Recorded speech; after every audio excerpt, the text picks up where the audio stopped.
Ladies and gentlemen, Mr. Cropper here.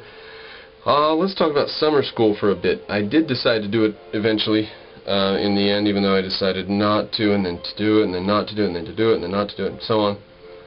Well, we did have summer school. We ended up with a total of 6 students.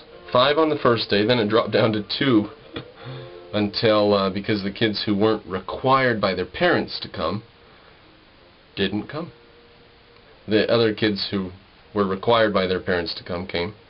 So we had 2 kids for the older tier, 7 to 10. And then later on the 3 to 6-year-olds came in, and that's when it bumped up to 6 kids for the whole school. Small summer school. It was fun though. And I had a girl in there named Trinity who I hadn't had in the regular school, and she was possibly going to be enrolled this fall for full-time school. Well, one day we were doing math with her, and she was learning her two timeses and 3 timeses, and then we were going to put her on a sheet for 4 timeses as soon as she got the 2s and 3 timeses. And her mother assured me the first day that I went over to their house and did some tutoring.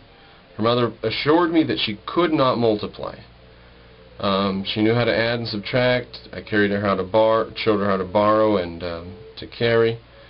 But multiplication, no, she couldn't do that. No. So then we're all sitting there at the table. Mom has to get up and go in the other room, do some laundry or something. It takes about 5 minutes for her to come back. And her dad sits there and watches me teach Trinity multiplication.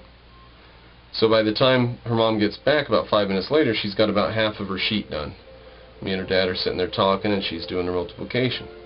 Now, it didn't keep going this way, because she was motivated at first to do something, but then later on, the inherent motivation falls off, and there has to be something else to push it from behind, to reinforce it.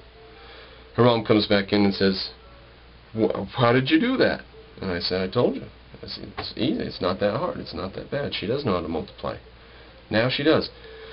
Well, one day during summer school, she was doing that same 2 times and 3 times sheet, and she couldn't even get the very first problem done. And she had done this sheet again since we had been to summer school. In fact, it was getting to the point I was ready to give her the 4 times sheet and let her start learning that. And she, this one day, just couldn't do it. Garrett had got there early and had finished his math, and he was out front. So it was just Trinity. She was the only older kid, and then there were the younger kids on the other side. She couldn't remember what's 2 times 2. I don't know. Now, I faced that with almost every single kid. In fact, I can't think of a kid that I didn't face that problem with. Even the young ones, even the 3-year-olds, I faced that problem with.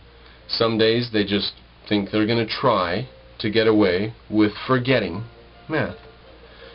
And that's where the incentives come in. It is difficult to think. It does take mental sweat, perspiration, and labor. And they're just trying to get out of doing work. That's all. And it works at the public schools. I mean, what's a teacher going to do with 30 kids like that start going on strike? There's not a lot you can do.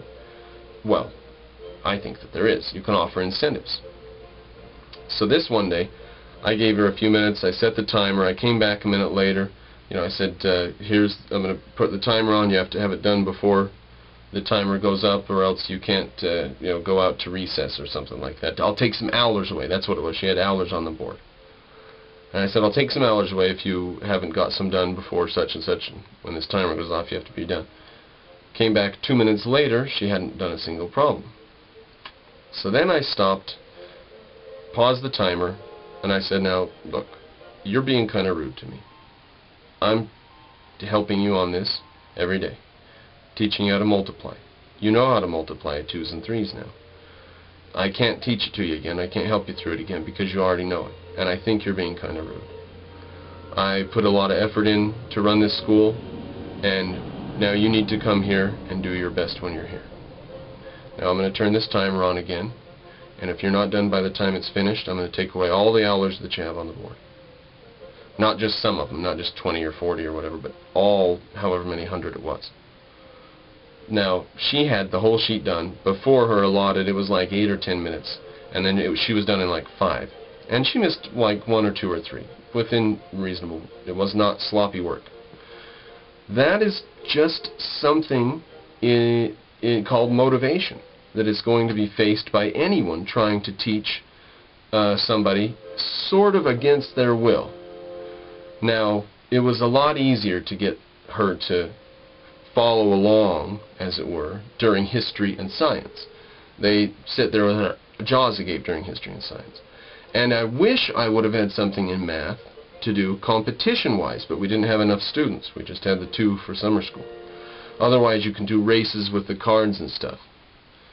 Competition always helps. There's got to be something extra, because the kid doesn't have an intrinsic motivation to learn, although just about everybody from John Dewey on down says that kids are intrinsically motivated to learn.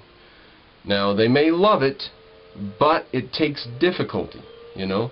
They love lots of things, but the things that are difficult, they're going to be less likely to do. And sometimes you're going to get the kids saying, yeah, I like math, but I don't want to do it right now, or I forgot. And they're just going to try to get out of it. And maybe the next day they'll want to do it, but here it is, today, right now, class time, and they won't do their assignment. What do you do? Well, you have to give them an extra motivation. Competition, I think, is the cleanest one. Monetary incentives, I think, are next. And at the very, very last resort, you do things like take recess away.